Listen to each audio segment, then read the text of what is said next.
At tandaan nyo to, kung malinaw ka sa gusto mo at tinatrabaho mo siya araw-araw, makukuha at makukuha mo.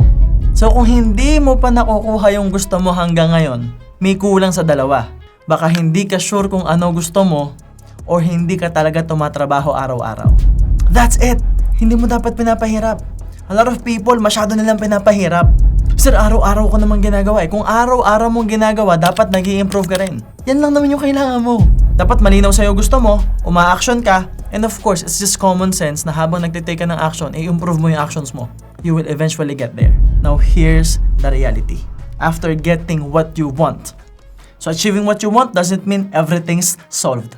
It just exposes the bigger problems waiting for your next level. Pag na-solve natin yung problema natin, mas lalong magiging visible yung iba pang mas malalaking problema.